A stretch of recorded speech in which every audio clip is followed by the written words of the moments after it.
Troglodyte warning. Today I'm going to watch an interview with one of the most insane people on the right and one of the biggest pseudo-intellectuals. So let's see how much I can get through this. Let's get straight into it. Weakness, among others. Why would you do that to 3% of the population? Among other things, it's rude, it's cruel, it's unusual. And why would you do that to a majority? He's so emotional and he doesn't really say anything, but let's see how far he gets.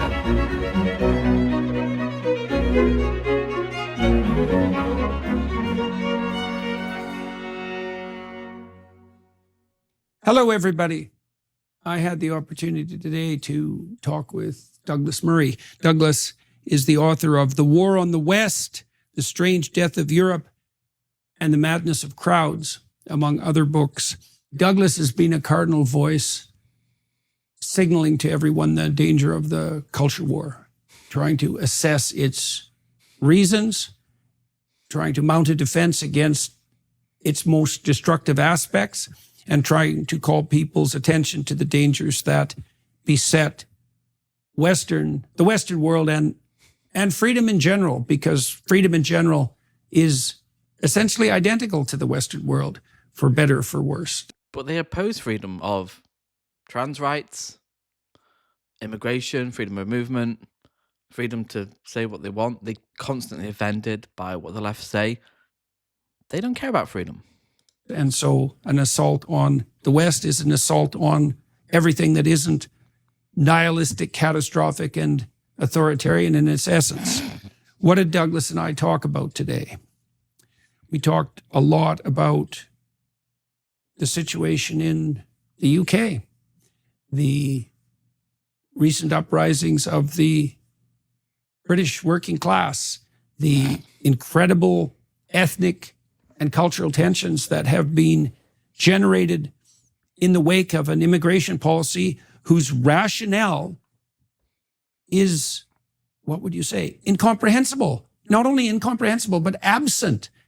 What's the function of the untrammeled immigration policies that characterize Germany and France and the UK, especially given the obvious fact that they're producing a tremendous amount of internal stress?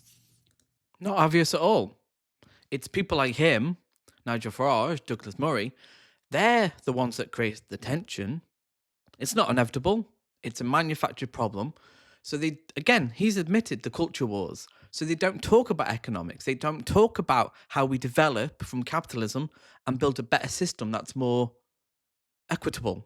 Because the imbalances of inequality are causing the instability in the UK, not immigrants. We talked a little bit about the more pragmatic aspects of the problem. It's easier to travel now than it ever was before. It's easier to share information. And certainly both of those factors play a cardinal role, but there's also this strange blindness among the political elite, a willful blindness, or perhaps a motivated willful blindness. No, you have the blindness. You're talking about freedoms. Freedoms are for everyone, not just you, Jordan. If you get to move about, so do other people. That's how it works. Freedom applies to everybody, not just you, not just white people. To the catastrophic consequences of these kinds of indiscriminate policies. So Douglas and I spent a lot of time delving into that, trying to parse it apart, assessing also the strange union of the radical leftists with the Islamic fundamentalists, let's say with regards to what's happened in Israel and in Gaza since October 7th. So, tough conversation.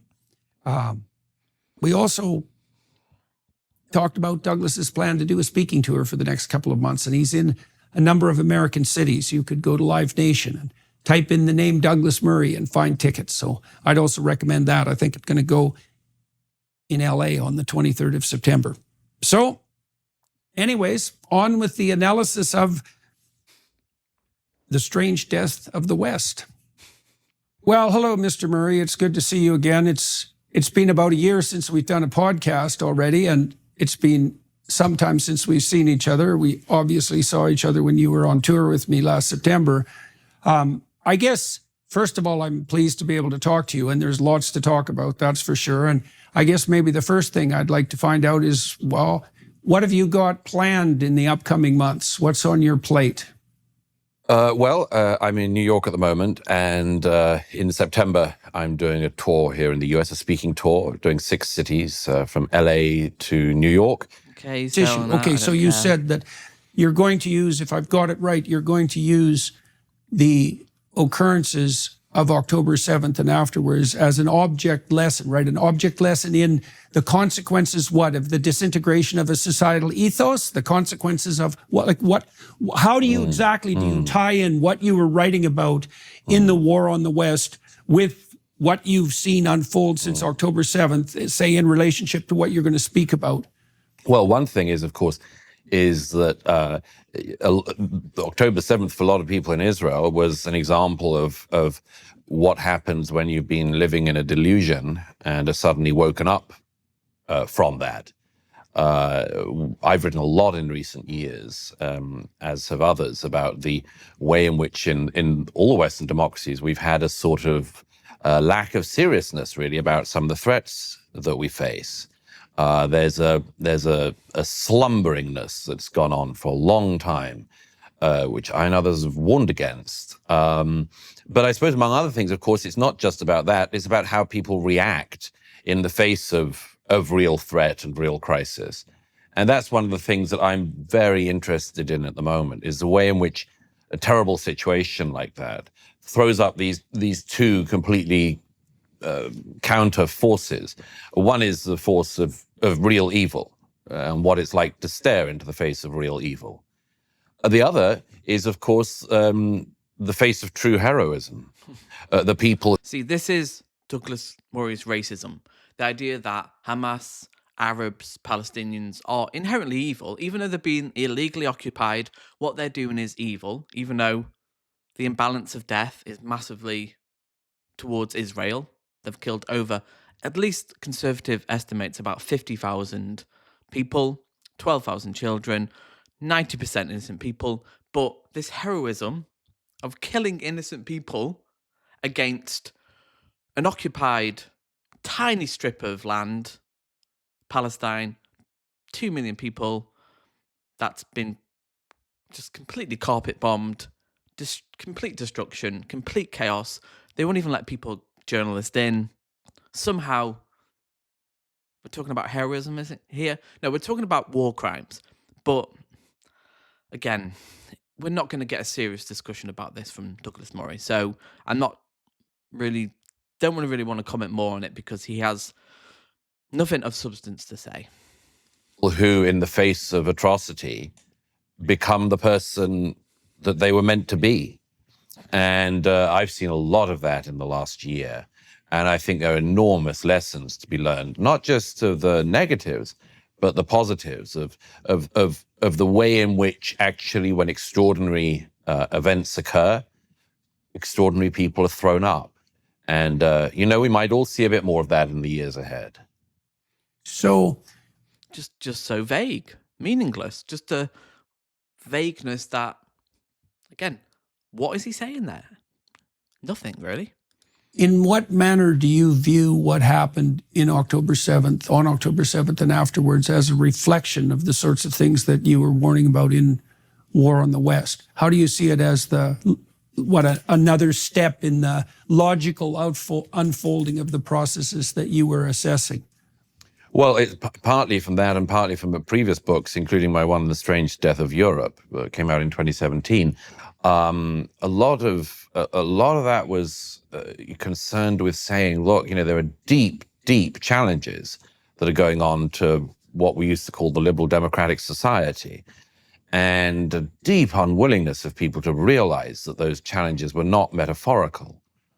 Since the 7th of October, we've seen unbelievable scenes on everywhere from the streets of London and major cities in Europe to the most elite campuses of Northern America, Ivy League campuses, where students who have the most privileged existence imaginable have decided to openly throw their lot in with the terrorists of Hamas. Such a straw man, such a straw man. Exactly the same arguments were said about the anti-Vietnam War protests in the 60s, massively condemned. History has vindicated them, and I guarantee 20, 40 years' time, we'll look back at the genocide in Gaza and the people who protested against Israel, against the bombing of innocent children, women, men, will be seen as one of the worst, probably genocides of the 21st century because of the sheer numbers of death and the overreaction of Israel. But the idea that because you're supporting, again, he has to conflate the two, you're supporting innocent Palestinians, that means you support Hamas. No, they're both bad people. Israel, in this instance, is worse because they've killed more people than Hamas. Israel has the power. They have the military backing of the UK and America. They have killed way more people. So let's have an honest conversation about how we go forward, because he doesn't want a solution. There should be a two-state solution. It's been going on way too long. Maybe, will it take 100 years until we actually come up with a solution? I hope not. But some good needs to come from this, because if it continues, where are we going to be? This has gone further, a lot faster, I think, than a lot of people realized. But it is something I've been warning about for a very long time. That yes, there are deep things happening in our society, including what I've described in the past as being the thing of people at risk of rebelling for the sake of rebellion and out of boredom. And It's simply not true. If it was anyone else, if it wasn't Arabs, if it was white people being slaughtered in the tens of thousands, he'd be with those protesters. But because they're Arabs, because they're not white, he doesn't care. But protest for protest's sake, how sick is that? The idea that you can't protest the mass murder of little children. He's a sick man. this is a deep thing in American society in particular. You know, the And also as well, it's so ironic that Jordan Peterson starts talking about freedom of speech. Freedom of speech. So is that a freedom to protest? Obviously not. That they don't care about freedom of speech. It's always a pretext just to say racist things. They don't care about freedom of speech. Douglas Murray doesn't care about freedom of speech. Because if he did, he'd be saying, yeah, protest is good. Freedom of speech is good. all for a great cause. One of the student protesters at Columbia was quoted in New York Magazine the other month saying that he was a first-generation low-income student who was the first member of his family to go to university. And you think, well, that sounds good. And then he went on to say, and when I got to Columbia, I learned about the rich history of protest at Columbia. And I decided, he said, I knew that as soon as it kicked off, I wanted to be in the middle of it. Mhm. I mean, So yeah, let me wow. ask you about Wow. So he, again, opposition to protest. Probably one of the most important cornerstones of democracy. Again, he's anti-democratic. Don't let you think otherwise about him. Anti-democratic, anti-freedom of speech. The idea that at university, a place of thought, intellectuals, free thinking, discourse, debate, you can't protest a genocide. Oh my God. And this guy's popular. This guy is somehow considered an intellectual when he doesn't want people protesting. How insane is that? Again, no freedom of speech here. let me ask you about that in some more. And also that smug face. Oh, how dare people protest? Because I don't want them to. He's so, oh my God. More detail. So this is going to be a complicated question, but you put your finger on something that's crucial and deep, psychological rather than political, or even spiritual, let's say, rather than political. As you know from touring with me, I've been investigating one of the things I've been investigating is what is it that makes life. And it's so ironic. This guy has a political voice, big YouTube channel, written books. He's allowed a voice, but other people aren't. Again, the right constantly talk about freedom of speech. They just don't care. Only for them. Only for them. No one else. Left don't deserve freedom of speech. Which is so ironic because they talk about authoritarianism. They're the true authoritarians. They don't care about democracy, freedom of speech. It's really that simple, but they have to pretend to. Which is so ironic because, again, protest is the cornerstone of a democracy. And they want to suppress it. Worthwhile. I talked to a philosopher this week on my podcast who has written a couple of books on a stream of analytic philosophy that's been debating whether or not, if you weighed up the evidence en masse, whether existence itself is a net good or a net evil, with whatever implications you might want to draw from that argument for its creator, right? So I'm not trying to make a theological case, but part of this inquiry is like, if there was a God, is it more logical to conceive of him as good or as evil? And underneath that is a sense that the proper axis of evaluation for such a question is whether there's more pain and misery in the world or pleasure. And my sense is that that's the fact that that's how the argument is constituted is actually an indication of the pathology of our culture, because it's a fool's game to map pleasure and pain onto good and evil, partly because there are evil pleasures and there are morally justifiable pains, right? So whatever the landscape, whatever the moral landscape is, it's not reducible to the hedonic landscape and any axiomatic assumption that it is. Okay, so there's a corollary to that. And one of the corollaries would be, well, if we're not built to maximize pleasure and minimize pain, let's say, which is a powerful argument because emotions are powerful and the positive and negative emotion systems are powerful motivating systems. But if we're not built to maximize pleasure and minimize pain, then what's the cardinal call to existence? And my sense is that it's something akin to adventure. Maybe it's romantic adventure, which is an even better formulation. All right, so then let's say if that's the case, and you and I talked about this the last time we talked about the truth as part of the call to adventure. The heroic adventure, yes. Exactly. Well, so then if that's the case and the cardinal motivation in life is something like the heroic call to adventure, then you might ask yourself, well, what if that's not being pursued? What beckons as an ersatz alternative? His brain really is cooked. Just get to the point, Jordan. Come on. And certainly protest in the name of ideology. The name of a cause is a very adventure. It's very tempting. It's very tempting. I mean, I would say in general, the purpose, finding purpose in a higher cause is, of course, one of the most useful ways to find a meaning in your life beyond the maximization of pleasure. Unfortunately, he doesn't agree with their cause, so they can't do it. The rebellious attitude for the sake of rebellion becomes extremely appealing. What does that even mean? Again, he has an argument here against them because, again, he can't really argue against freedom and protest. So it has to be like, oh, this nebulous idea of like, oh, it's rebellion for rebellion's sake. No, just because you disagree with the cause doesn't make it so. I mean, just accept that people have a different point of view from you and that they're allowed that point of view. It's okay. Of the students at Columbia, I'm sorry to hark on about it, but it does show a rot somewhere, at elite institutions. One of the other students... No, it doesn't. Again, you would have said the same thing about Vietnam in the 1960s. It's not rot. It's legitimate concern about one of the most armed countries in the world slaughtering children.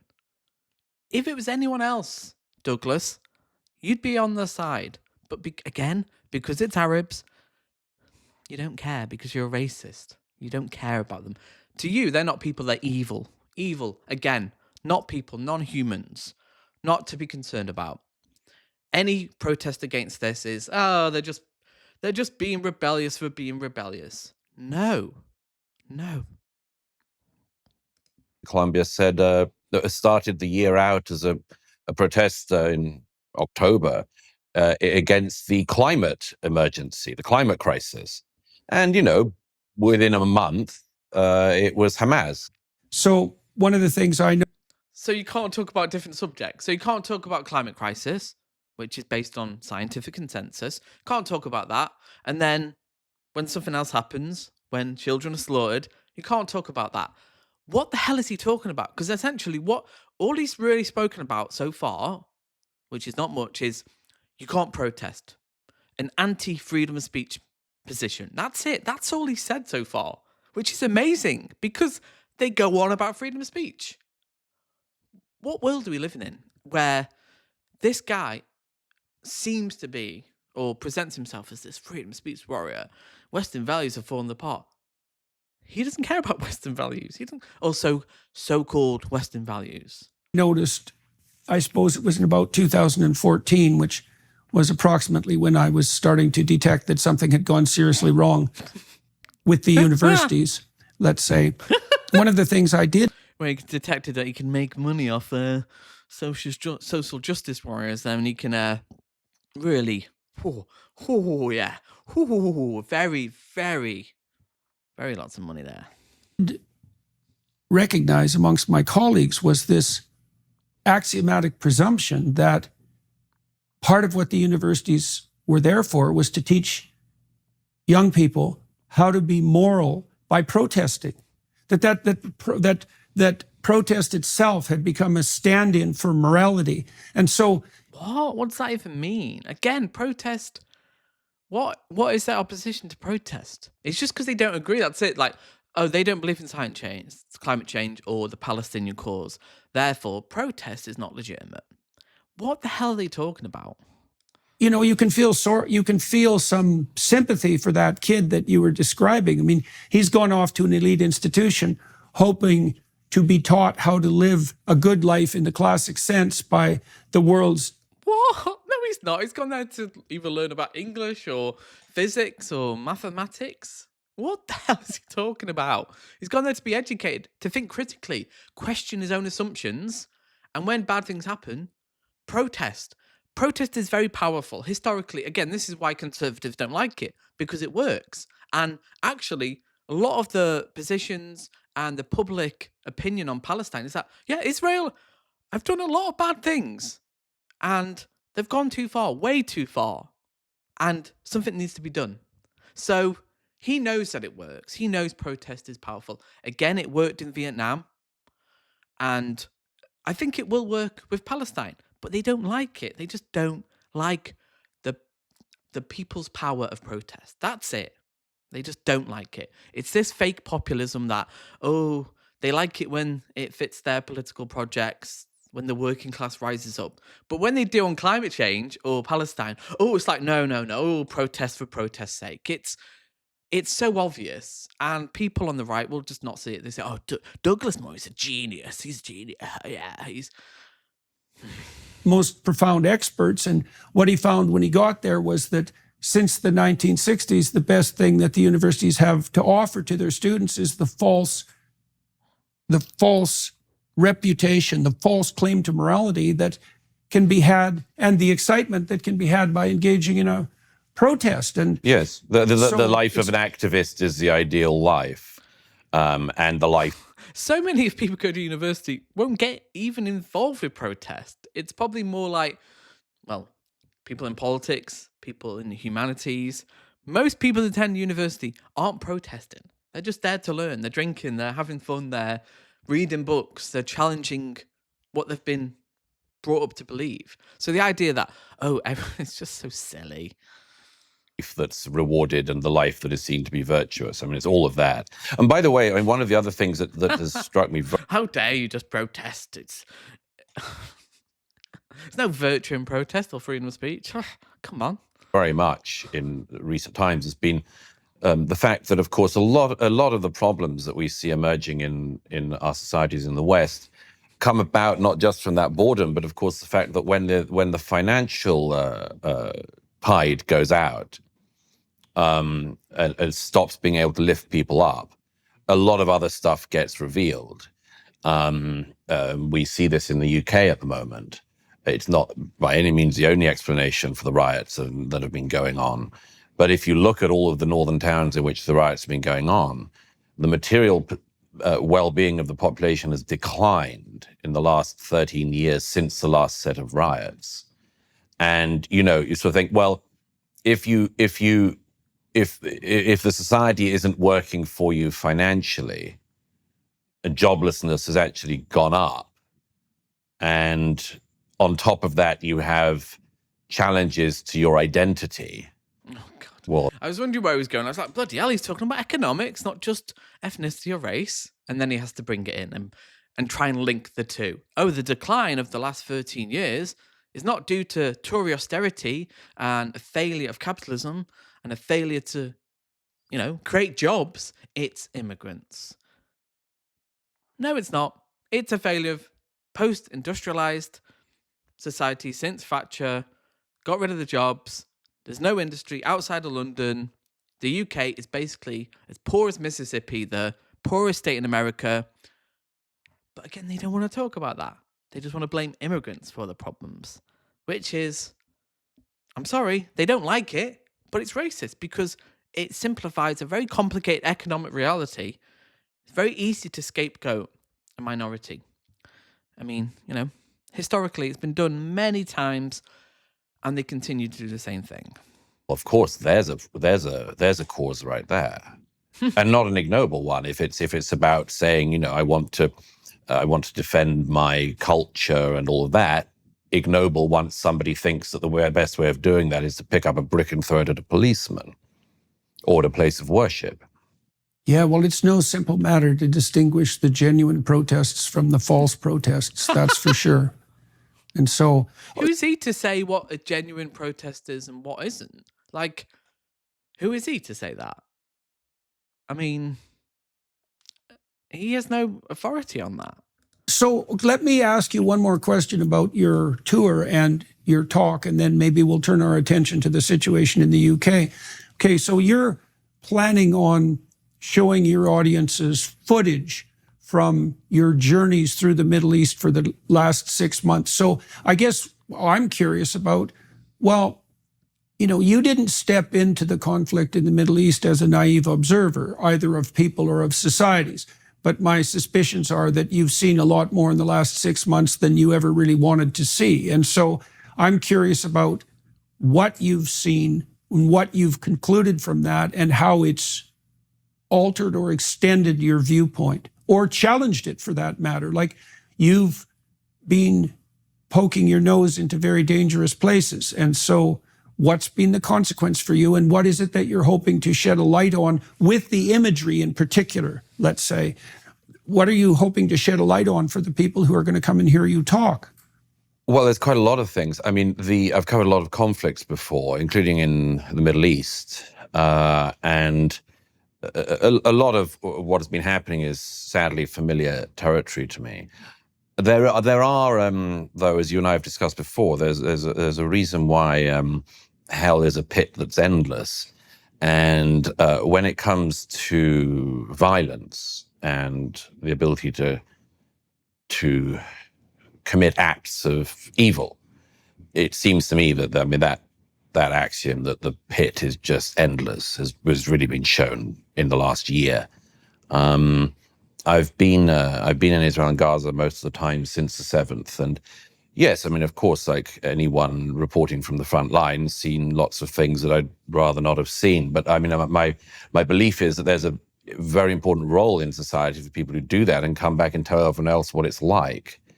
Not least, of course, to warn people. I mean, there's lots of things that, I've seen as a reporter, and the reporter from... Again, just saying they're evil. There's no analysis here. There's no actual historical analysis, material conditions, socioeconomic. I mean, there's a reason why the Middle East is screwed up. And historically, it's been because interference of France, the UK, and usually poorer countries' war. It's socioeconomic. Socioeconomics. So the idea that somehow inherently, and again, it's a racist trope. Oh, they've been warring for years. Oh no, because Europe, wasn't warring for hundreds of years. You know, no, it's deeply related to our meddling with borders early in the 20th century, socioeconomics with oil, and also the fact that America has been playing around with Israel, Iran, and yeah, it's a very unstable place. But it's going to take time for it to gain stability. And with climate change and continued meddling, what chances does it have? But to just say it's evil, there's no analysis here. You talk about analysis, no analysis. It's just essentialism, racist essentialism that somehow these people are inherently violent. It's evil. It's the pit of hell. What the hell is he talking about? It's meaningless. He's not saying a single thing here. War zones, which I know I would not want other people to see. I know I didn't want to see myself. But in order for other people not to see that, you have to know where people can go. And, like one of the things that has struck me a lot in the last year has been that and I've made this comment a couple of times in pieces and elsewhere, that the terrorists of the 7th in particular were deeply gleeful whilst carrying out acts of unbelievable barbarism. That's amazing coming from the IDF when you see videos of them celebrating pure glee about killing children. Exactly the same thing. But will he call the IDF terrorists? Which they are by definition. Of course he won't. It's all on the occupied Palestinians. He has no analysis above racist essentialism. And that's something that's something I've been thinking about a lot, because to be doing something you think is right but is evil is one thing. To be doing something that is evil and so ironic coming from a guy who supports Israel. So ironic. And being joyful about it is and for people around you to celebrate it, and then at several degrees of remove, that people who think they've got the same cause as you would excuse it, or say well, context, or much like all sorts of things like that. Yeah, context does matter. Historical context does matter. When you've had an occupied people for 70 years, context really does matter. But he doesn't want to talk about that. And he made a little slip up there, like, oh, people talk about context. Yes, context in these things hugely matters, massively, because then we get a sense of why people do what they do, how they become radicalized, because Hamas didn't exist until the 1980s, late 80s. They were actually started out as a peaceful cause. And then they realized after a time, actually, it's not working. So then they become radicalized. And this is what happens when people are so desperate, when they live in an open air prison. It's like a boiler. It's like a pot of hot water. It boils and then it boils over. And no one's excusing the behavior. Again, he has to conflate it. No one supports Hamas. They're a terrorist organization. But you understand and have empathy for the Palestinian people who voted for these people in 2005, assuming that they would do good. They obviously haven't. And they're a desperate people who have been slaughtered. So, again, no empathy, no understanding, doesn't want to look at the context and the historical record.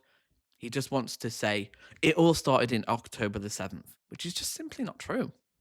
They're just alarming, and I've often thought actually in recent months of, there was a late a historian and writer called Gita Sareni who died about 20 years ago, made a great impact on me when I was growing up. She wrote, among other things, a biography of the child killer Mary Bell, and also the biographies of Stangl, the camp commandant of Treblinka, who she interviewed, and also of Albert Speer. I remember reading an interview with Gita Sareni towards the end of her life, and she was not a religious person particularly, but she said, having spent a lot of her life considering evil and staring at evil and writing about evil, she said it feels like a force that descends. it just manifests, and there's no other explanation for it. It's not. It isn't just about some problem in the developmental process or simply Such a low level of analysis. Like, again, you don't want to explain the historical context of Palestine and Israel. It's very convenient, isn't it? That he doesn't have to analyze that and see where this comes from. Very convenient. Would he do that with Germany? Of course he wouldn't. He'd look at the history of anti Semitism, the context, the economic context, and he'd go, yeah, this is how it happened. This is how Hitler got to power. Through lies, through positioning himself as a socialist, through promising a lot that he's going to bring greatness back to the people of Germany. He can't talk about it because, again, he's anti-intellectual, he's a racist, and again, this is not analysis. Just to say someone's evil, it's so just low IQ analysis. It's meaningless. be a matter of education or opportunity, is that on top of all those problems that do exist, sometimes there is an incarnation of evil in the world. Are you tired of feeling sluggish, run down, or just not your best self? Take control. Well, in one way of thinking about that, I think, even technically, is that, because I've been thinking about this a lot in relationship to these new large language models, and there's a statistical probability that any given concept will be associated with any other given concept.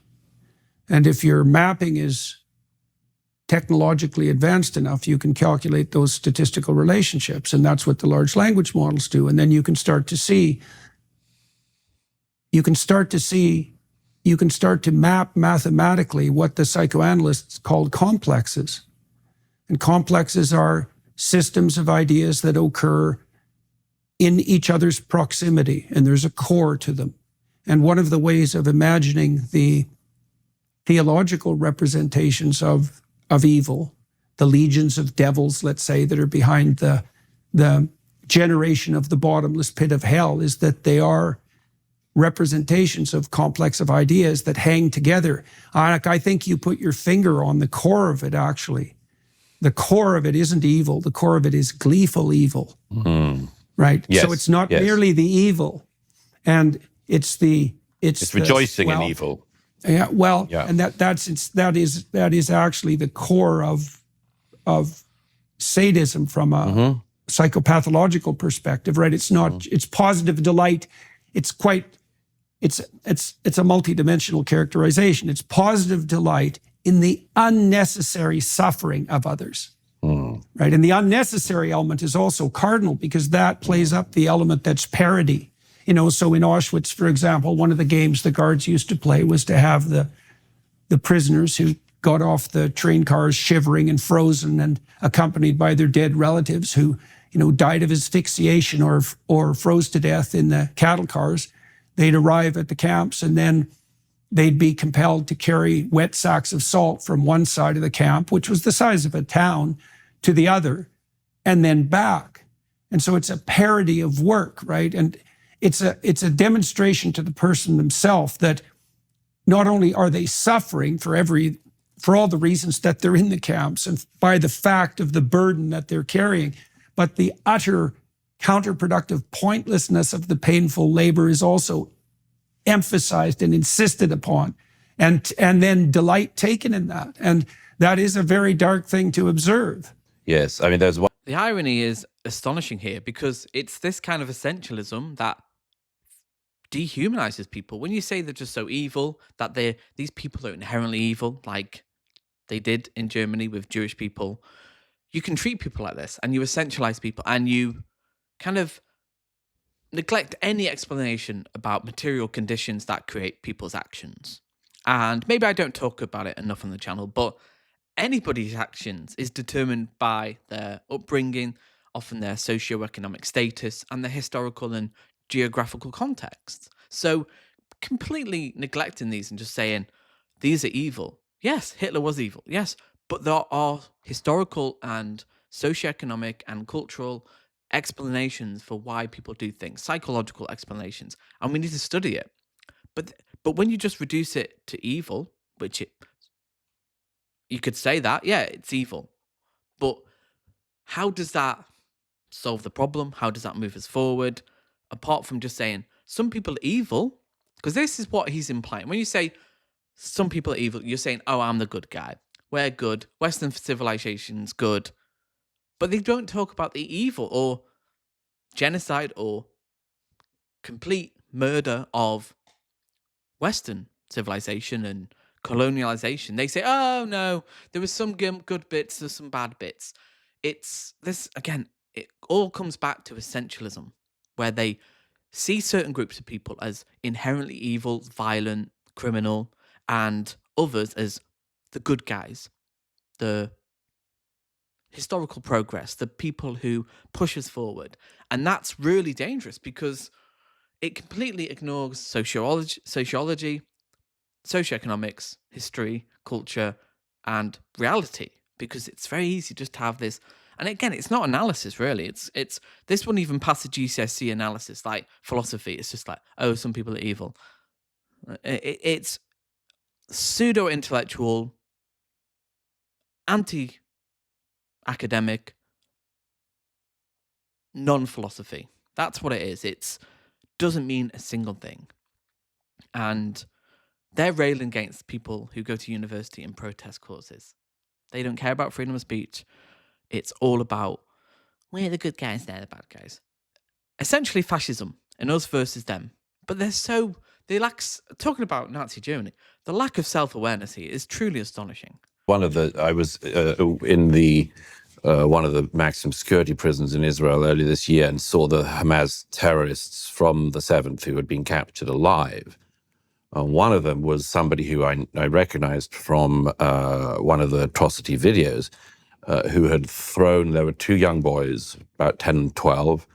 They were with their father. They went into the safe room when the bombs started falling, and the Hamas terrorists came and they saw them go and they threw a grenade, and the father threw himself on the grenade and was killed in front of his sons. And then, one of them lost an ear and the other one lost an eye, and they were staggering around the main room of their house, weeping and wailing in the most unforgettable, awful way.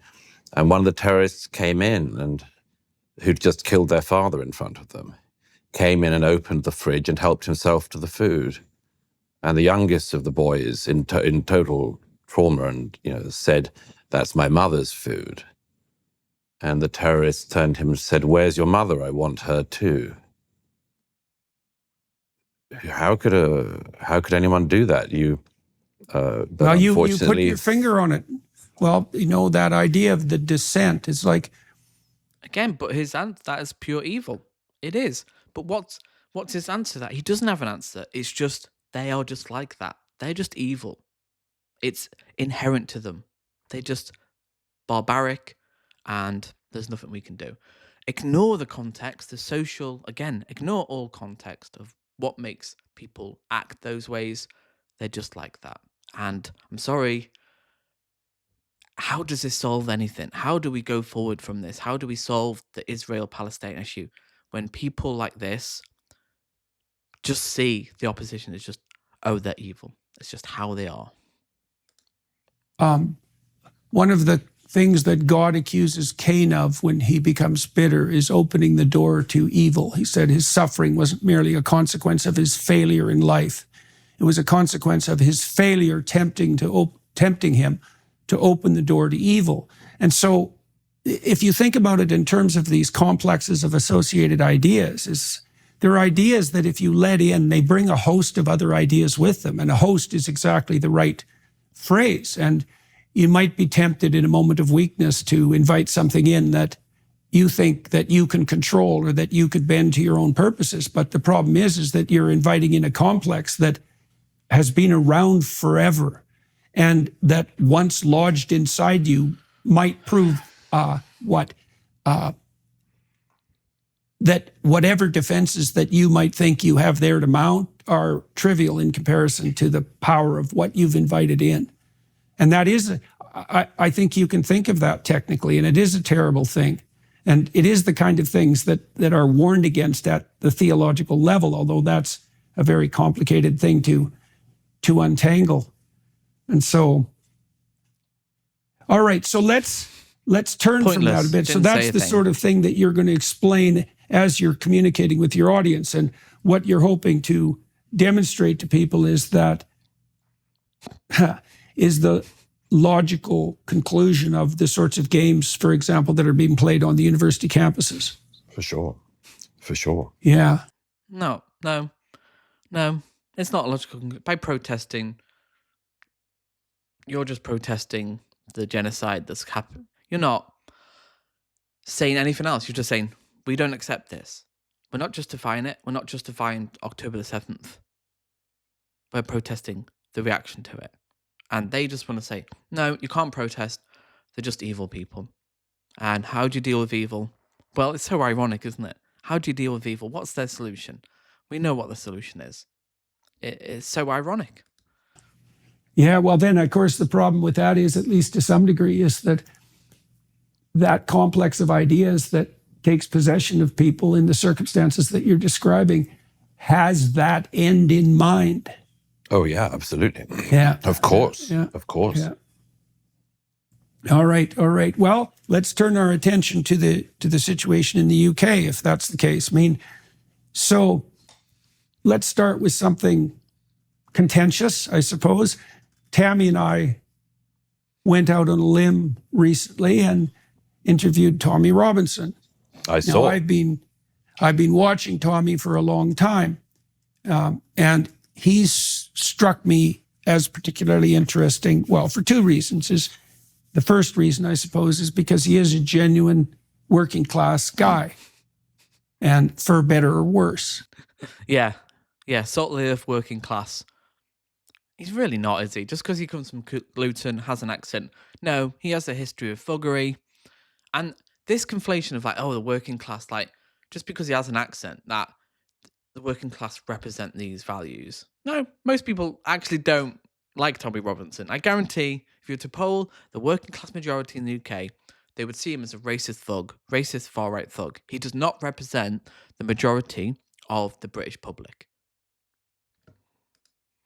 And second, I haven't seen anyone anywhere who's been more unwavering in his commitment to reveal the atrocities of the grooming gangs in the UK, which are...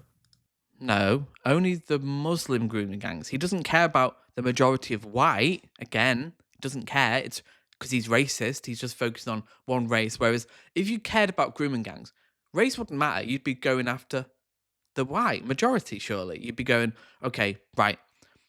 Who's doing the most grooming here? Okay, white people. Okay, let's see, what is it about socioeconomics? What is it about the white majority in the UK? And you'd go that. But no, it's all a pretext to demonize Muslims because he doesn't want them in the country. That's it. He doesn't care about the victims. He doesn't care. It's a wedge issue to demonize a group of people he doesn't like. It's really that simple. And most people just see that. It's so obvious. It's not even worth it is worth pointing out, but it's so obvious, isn't it? Organized patterns of activity that are very pervasive, that are so terrible that it's almost impossible to talk about them without sounding like a conspiracy theorist. So now, there's no doubt that there are many things that you could accuse Tommy Robinson of, and many things... No, you can talk about it, but if you essentialize the behaviors like Muslims do that, or brown people, and you don't look at why people do it, which is there are complex reasons. Obviously, if you come from a reactionary country where often there's a link between crime, certain views of women, and socioeconomic status, often these are related. Crime, certain patriarchal views, coming from a poor country, yes, you're going to have that view. And that's why it's important to challenge the reason why people commit crime and not just be like, oh, brown people are more likely to commit crime. Because what are you doing then? You're not solving the problem, and you're just dividing people and saying, these brown people do this because they're brown. And that's, I'm sorry, it's racism. And people don't like that. They don't like being like when racism is called out, but that's exactly what it is. Because if you're talking about grooming gangs, race shouldn't matter. You should be looking at it as a collective and going, okay, How do we deal with these grooming gangs? What causes a man to groom young girls or boys? We need to look at that seriously and look at the complex reasons and hopefully create a condition where that doesn't happen. Many of those he would admit to, but to me and also to my wife, fair enough. But the fact that he's pointed his finger at something that seriously needs to be attended to and has paid a major price for it is also not ignorable. It's like, do we expect someone who's brave enough to do that to also be perfect in every regard? That's asking a bit much, given that there's many people who, in principle... Criticize the left and protesting that, maybe they're not perfect. But when Tommy Robinson, a criminal... okay, now he doesn't have to be perfect. Okay. Yeah. Again, always double standards, different standards for people. And also, again, you can talk about these things, but just don't talk about them in a racist way. Don't essentialize people. That's it. You can talk about them, talk about anything, but please just don't essentialize people as good or evil or one thing or the other. They're a product of their environment, and everybody has the capability to do good and bad. That's all we ask. It's very simple. Like, it doesn't help to say, oh, these are the good guys and the bad guys, because it leads to fascism. That is fascistic talking points, essentially. So please do that. That's our only contention. Talk about whatever you want. Freedom of speech. We're the freedom of speech guys. You can talk about whatever you want. Just please don't essentialize the other.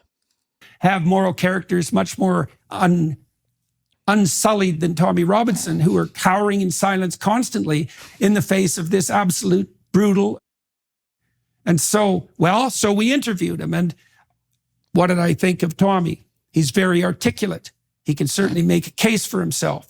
And then I thought it was up to the audience to listen and to make their own judgment. Now, that was before the recent march that Robinson and his crew organized in London, which, in my estimation, I'm interested in your perspective, went as peacefully and well as the protests in Ottawa, which it was modeled after. Oh, they're allowed to protest and demonstrate. Oh, okay. But I thought you were just against protests. Oh, you're not now? Oh, okay, great. And so I thought his crew handled that extraordinarily well. Now, in the aftermath of those protests, of course, all sorts of chaotic hell has broken loose. And, why don't you are much closer to such things than me. I mean, being a denizen of that country, I'm looking from outside, trying to make sense out of it. But my sense at the moment is that the UK is somewhat of a tinderbox. And so... Yes, and I wish it hadn't been so predictable. Yeah, because of people like you who stir up hate, who seek to divide working class communities, to pit working class white people against working class immigrants as a means to kind of deflect from the people at the top. That's all it is. It's historical. It's the same old shit. He doesn't care about the working class people. If he did, he would talk about economics and policy and how to improve people's lives. He doesn't. He's a culture war warrior who just seeks to essentialize people of different color and blame all the problems of society on immigrants. It's really that simple. And if you can't see that, you're the problem. I'm sorry. You've bought into his lies, the demagoguery, and misinformation. I wrote about this so many years, warned about it. The Strange Death of Europe was largely my last-ditch attempt to warn my own society of birth and other Western countries not to go down the path that they were. Again, this guy was born in Wales, so what the hell is he talking about? What the hell is he talking about? Precisely going down. And as a former government minister said in the Times a couple of days ago, the thing about my predictions on that was that I made them not with any glee, but yes, in a spirit of deep... He does. They love it. The fact that you have to say that. I didn't say it with glee. Yes, he did. Of course he did. That's what he wants. It serves his political means. He wants it. I mean, it's a construct to him. He's constructing this boogeyman, the other, because fascism needs a constant war, a constant other to fight against, because it's all about the status quo, so they have to have an enemy. He is gleeful about this. He loves it. Look, I mean, he's so smug about it. lamentation about what was about to happen to my society. And as I see it, Your society. Tommy Robinson's a very interesting example of this whole thing. But let me just explain how I see it. This whole conflagration of recent days started when a 17-year-old went into a Taylor Swift dance class a couple of weeks ago now and started hacking at young girls with a knife. Killed 3 girls, 9-year-olds, thereabouts, wounded many others. And the news of that came out, and a very typical modern British, modern European, modern Western thing happened, which was that in the aftermath, people started to suspect something was being kept from them. Now, No, they didn't. It was the right-wing media, people like you, Andrew Tate, Nigel Farage, Katie Hopkins, who just assumed, because they're racist, that, oh, we're being lied to. Oh, again, making up lies about who it was. Syrian refugee, 22-year-old. He came over on a boat last year, wanted by the MI5 on a watch list. They want it. They fantasize about it. They want it. That's what they want. They get excited about it. When it happens, that's what they want because it fits their narrative. Anytime a terrorist, they're like, please be Islamic. Please be Islamic. They're sick. It's a sickness because, again, they don't care about the facts and information. They've got their alternative facts. They wanted it. The fact that he was born in Wales, he's a Welsh person, doesn't fit the narrative. It's like, oh, he's born in Wales. But he's black. And it can't compute in their brains, the tiny brains. It's like, but I don't understand. How does that? They don't understand basic information. And it's like, it's all about essentialism. Again, it comes back to the essentialism. Oh, that's what they're like, isn't it? That's what brown people are like. Now, wiser heads would wait, but not everyone's a wise head after 9-year-old girls are bludgeoned to death, stabbed to death. So false information went out online saying that the attacker was had arrived on. And he has no self-awareness that he contributes to this environment where people just don't care about the facts. They speculate, and he likes to spin his half-truths and speculate, and he has no self-awareness that he contributes to this environment of division where brown people are inherently violent. He has no self-awareness, but he will never take responsibility for his part in this and how he seeks to divide the working class population. One of the many boats of illegal migrants that come across the English Channel every. Again, they're not illegal. They come over here legally through a regular means. That's why they're not arrested. They are processed, and the majority, 80%, actually become refugees or asylum seekers. So nothing illegal about it. Under the 1951 Refugee Convention, in reaction to World War II, when we didn't let Jews come over, which led, to some pretty bad things, Douglas, we decided when people are in need, they're escaping war, persecution, they have the right to seek asylum or refugee in the UK, and that's what they're doing. But again, he doesn't care about freedom, law, or people with brown skin. Every week. That was untrue. In fact, he was the son of immigrants from Rwanda.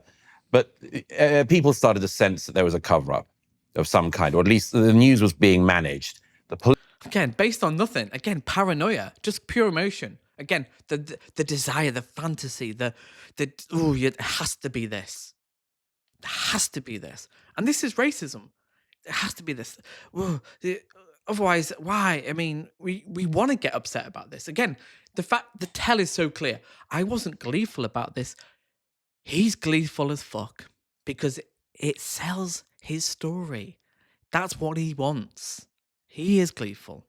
Police in Britain seem always to think they're being very clever at this, and it's always seemed to me that they exacerbate every problem they put their mind to. They insisted that No, it's not the police. It's the people like you who spin it. So, yeah, he's 17-year-old. He's under 18. So there is a precedent of anonymity. Let the investigators do what they're doing to find the motive and find out what happened. Respect the victims. Respect the communities. Not just use it to scapegoat immigrants, which he isn't. He was born in the UK. But again, they don't care about the victims. It's all to essentialize and otherize people, again, with brown skin. That's all it is. It always comes back to that with them. the young man was originally from Cardiff, capital of Wales, and people just sense there's something they're holding from us. Sure enough.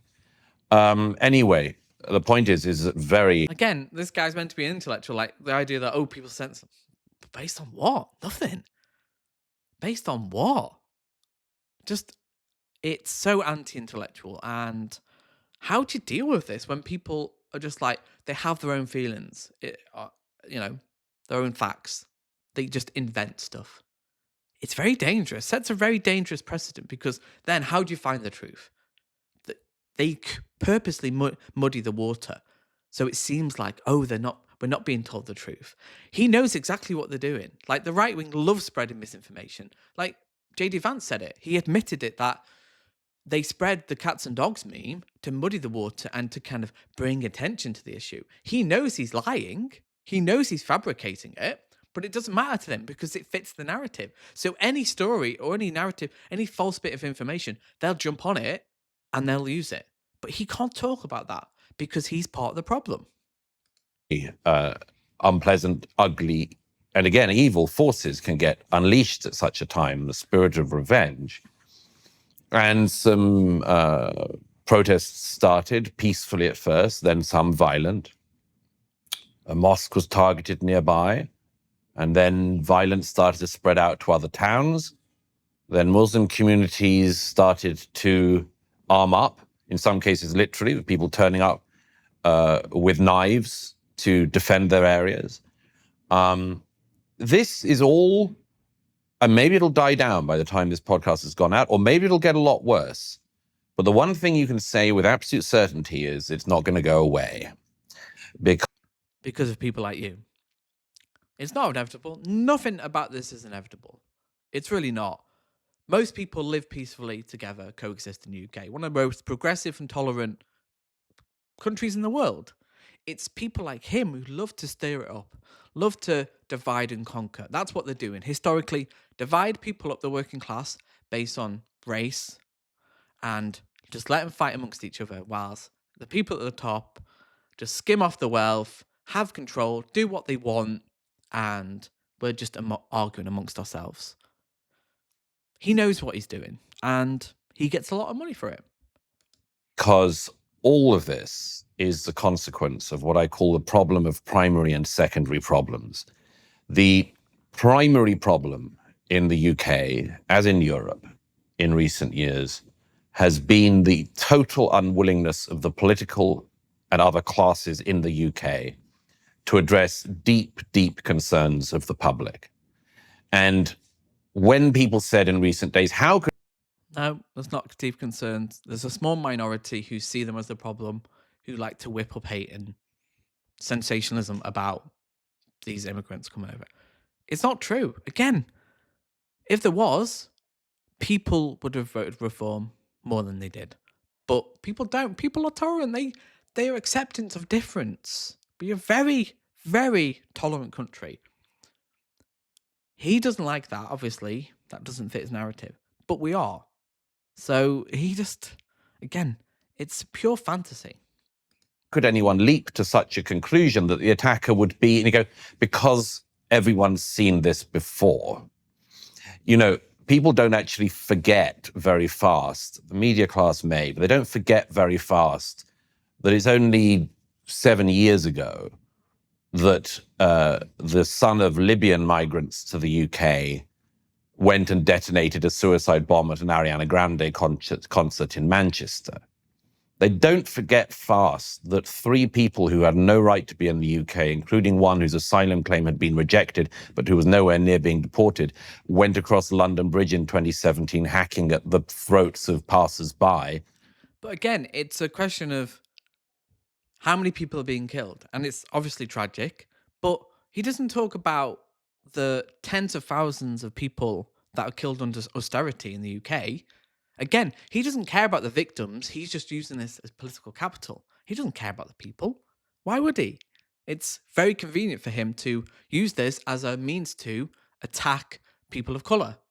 But if he cared about deaths and destruction, he would be focusing on the people in power who cause more deaths than anybody. Again, austerity killed tens of thousands of people, disabled people through the NHS, underfunding NHS. Again, he doesn't care about people. He does not care. He's just, again, using this as a means to essentialize, oh, that's what they're like. They come over here and they kill us. That's what they like. Again, pure racism. And shouting Allahu Akbar. They don't forget that. They notice it. But the British government and others... They notice it because it's publicized massively through the media. The media disproportionately will represent Muslim attacks, and anytime a white supremacist or a far-right thug, they never gets as much media.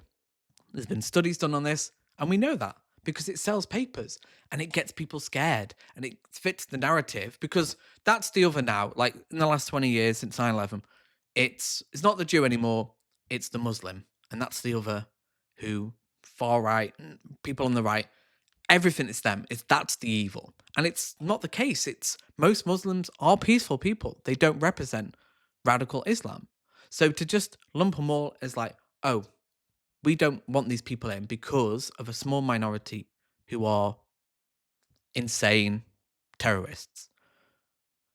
But again, it fits his narrative of essentialization. Have had this very, very clear policy that they don't really know what to do to tackle that. They don't know what to do really to tackle the grooming gangs issue. There was another set of prosecutions the other day, and another case is coming to court in the coming weeks. You could say, well, they clearly do. They're using the law, but a lot of the public say, well, not fast enough, and not really. There's an awful lot of rapists still walking around.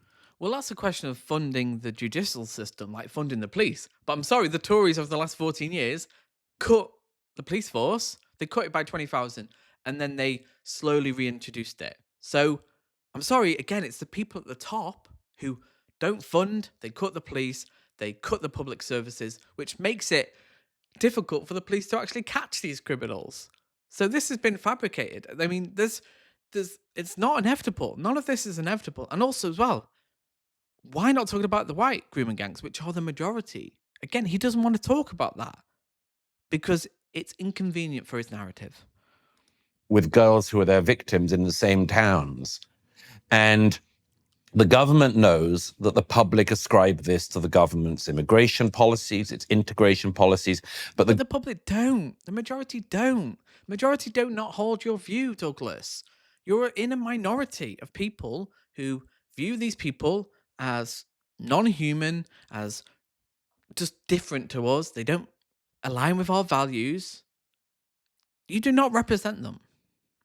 Governments can't take responsibility for that because they've made that mistake now. The Conservative government that just left power, that said that they would bring migration down to the tens of thousands a year, left office with a net migration of legal migration at almost 750,000 a year, which is, by the way, completely unsustainable, but they just keep doing it anyway. The interesting thing that Tommy Robinson speaks to and has always spoken to is, what are you allowed to do about this or say about this? Now, if you don't believe in protest, do you, Douglas? So it'd be an interesting answer, won't it? How we respond to this. If you're me, for the time being, you're allowed to write about it sometimes. You're allowed to speak about Sometimes that's all you write about. That's all you talk about.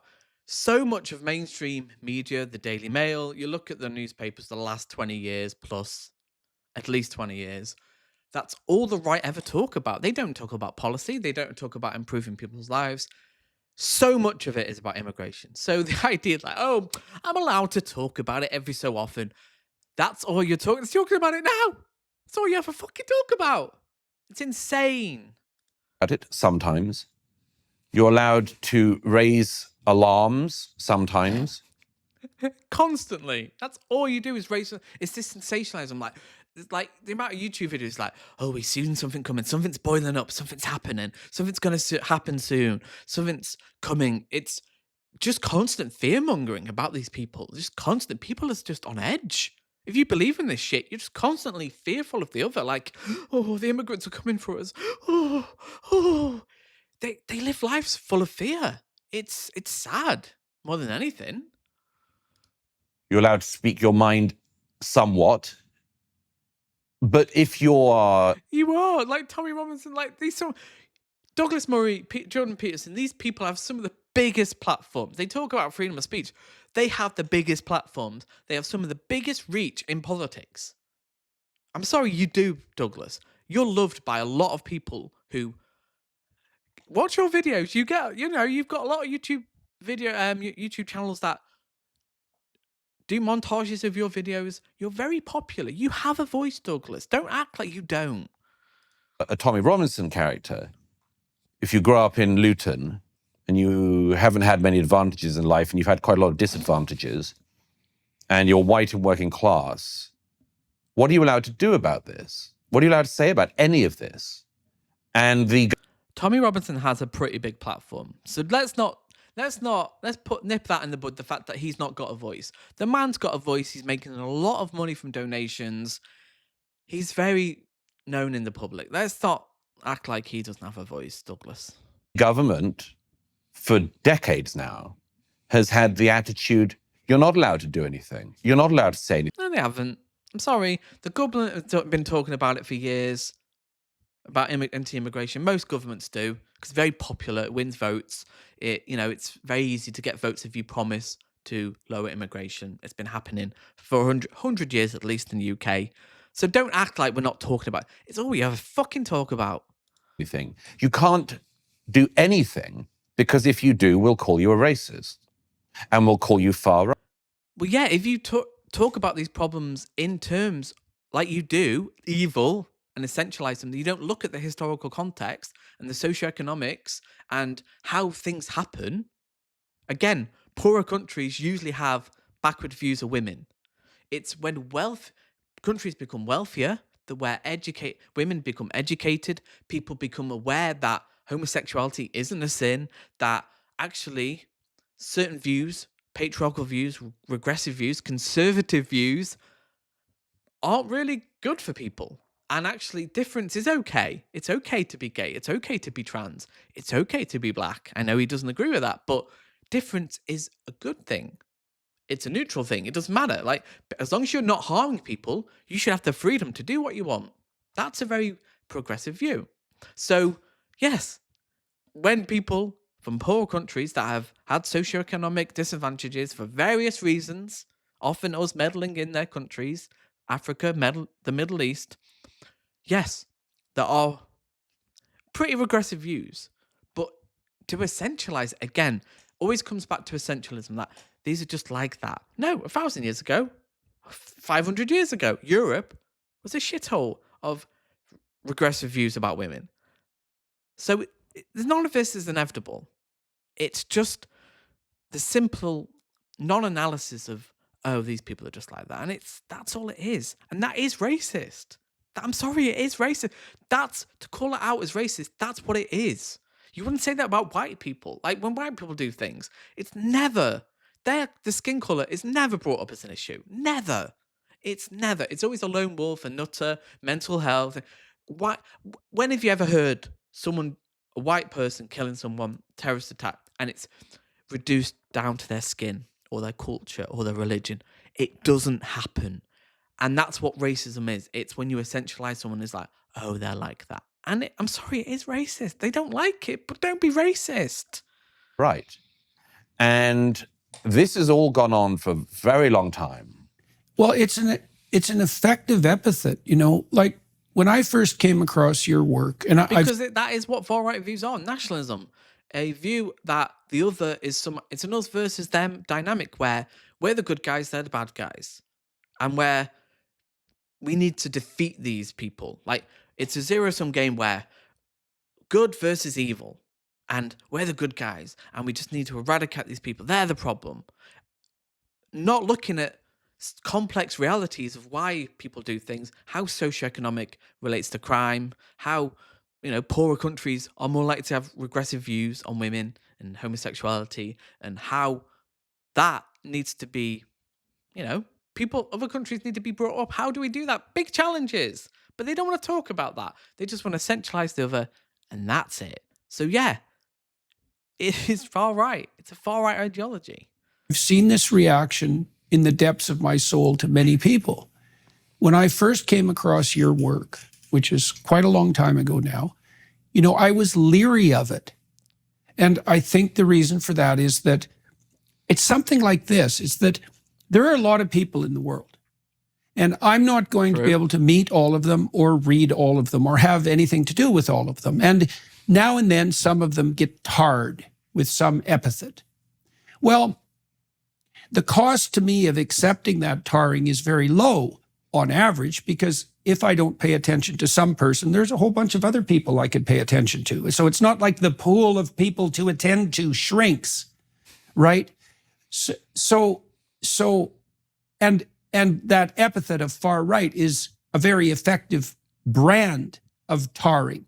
And even it's even effective among people who are very skeptical of such things. So I'll give you an example. So I talked to Michael Schellenberger after he released the WPATH files, when he was investigating the absolute pathological corruption and craven cowardice of the cadre who presented what purport to be the standard guidelines for enlightened care to the American Medical Association, the American Psychiatric Association, the American Psychological Association. And he was appalled at their lack of competence and their ideological possession. It was another bottomless pit. And I asked him how he became aware of this. And he said, well, one way was that he had listened to Abigail Schreier and I talk about it. I guess it was 2 years ago when Abigail first put out her book, Irreversible Damage. Oh my it was God, the first awful podcast I did after I'd been so ill, and I was anti-intellectual book, no evidence, just pure. I mean, he talks about ideology, just lack of evidence, just she doesn't like trans people. Trans people are icky. That's it, the book. terrified to do it because it was such a hot topic. And, Schellenberger himself said he listened to that podcast, but he really couldn't believe it. And that's another example of the effectiveness of that tarring. Yes. It's so easy to demolish someone's reputation. And it's especially easy to demolish a reputation for people who do not have, as it were, a backlog of published work. Yeah, right, I mean, exactly. it's relatively... Yeah, because these views have precedent. Far right is the thing. If you believe in ultranationalism, you're anti-intellectual, you don't like the universities. Classic, cultural Marxism, which is similar to cultural Bolshevism, which the Nazis were against. We can measure this. They are far-right talking points, essentializing the other, us versus them dynamics. The idea that somehow trans people are degenerate. They said the same thing in Nazi Germany. So all the talking points are there, but they are just in denial about these are far-right views. I'm far left, but do I deny it? Of course I don't. I think people should have housing. I think it's, it should be a human right. Free education. Call me radical, that's fine. But I wouldn't deny it. I'm saying, oh no, I'm a centrist. No. But they're so in denial about the logical conclusions of their views, this essentialism, that they just can't deal with it. And when you can't even accept your own political position, how do you have an honest conversation with it? You can't, because all the conversation here has been certain people shouldn't have the right to protest, that it's naive. which is the anti-freedom of speech position. And then some people are evil.